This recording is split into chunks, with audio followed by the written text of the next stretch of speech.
ever wondered what would happen if Gabi didn't shoot Eren? Or what would have happened if the bearded titan ate Eren whole and obtained his titan powers? Well, we'll be looking at the most likely answers to these questions, including the question if the modern-day military would have been able to stop the rumbling.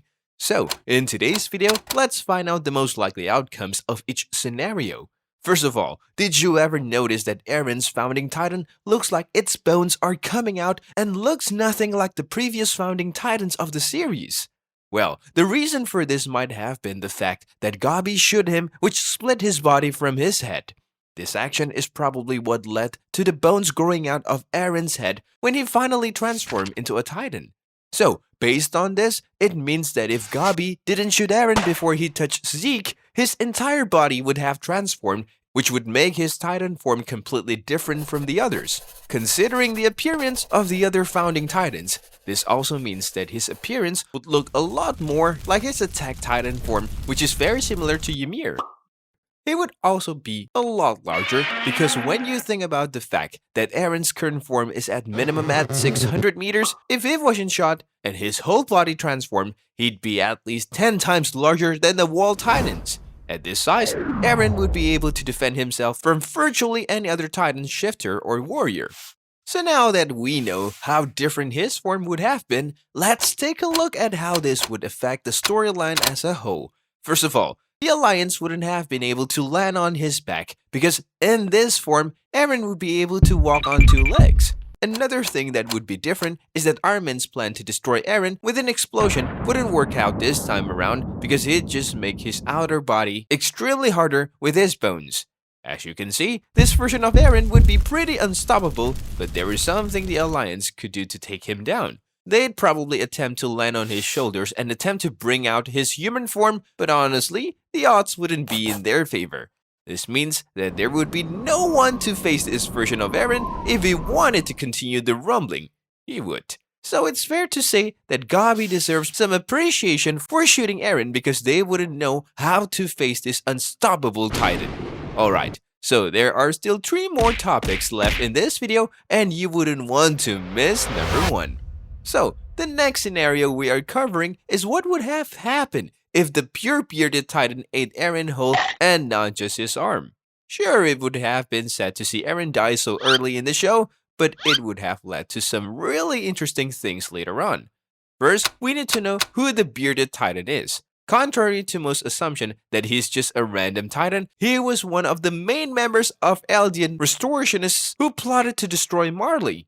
Now we know who he is, but how would it affect the story? So, after eating Eren, it's most likely that the corp would imprison and interrogate him when he's back to his human form. Since the guy is a restorationist, he'd probably tell them everything about Marley and the outside world. This also means that the corpse wouldn't need to go to Shiganshina because all the secrets would have already been revealed. These discoveries would include the fact that both armored and colossal titans are humans, so it would leave the royal family quite frightened that such people might be living among them. With such information available to the survey corps, they'd probably go out and begin killing the titans one by one. Also, since the corps never went to Shiganshina, it means that they didn't fight any Leonhardt, which would result in all 3 warriors remaining undercover. However, after some time, Zeke and Peak would come out and probably begin transforming people into titans just like in the original story. This would result in everyone at the corps, including the titan who gained Eren's powers, going out in an attempt to stop Zeke and Peak. Unfortunately, Zeke and Peak, along with their warriors, would win the battle eventually because they'd also have the support of Ymir, who would probably make a deal with Marley to save Historia. Afterward, Marley would soon unleash another attack on the island, demolishing what remains of the walls. With that being said, it's a good thing that Bearded Titan didn't eat Eren completely because otherwise, it would have been a disaster. Now we know the answer to that question, so let's move on to the next. Did you ever wonder if the modern-day military would be able to stop the rumbling? In the show, we saw the combined military of the entire world didn't stand a chance against the army of wall titans. They tried all forms of attack at their disposal by shooting them from the water with the ships, from the air with the bombs, and even from land using tanks, but they were only able to kill a few. Based on the technology shown in the Attack on Titan world, it's safe to say that it's set around sometime in the early 20th century. However, since then, technology has advanced greatly, so if the rumbling was to happen in the world of today, would humans be able to stop it? To answer that question, we would need to know how many titans we would be up against, and according to fans' calculations, there are about 500,000 colossal titans. Now that we have an idea of just how many 60-meter tall titans we would be facing, let's see what the modern military can bring to the table to tackle such a threat. First of all, stationary weapons like artillery and tanks, maybe even ships, would be pretty useless because the titans are pretty fast and would close the gap to destroy the weapons pretty quickly.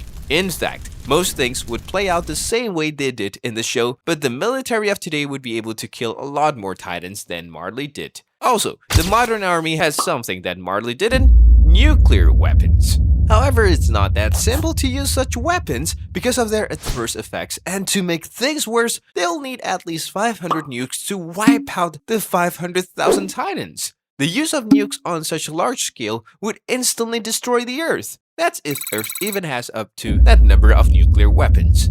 So with that, the option should not be considered. But what if the army didn't need to kill all the titans? If you recall chapter 137, when Zeke was killed, the entire rumbling stopped. So based on this, a single nuke on the head of Eren's founding titan should stop the rumbling, considering that the whole thing started with Zeke and Eren.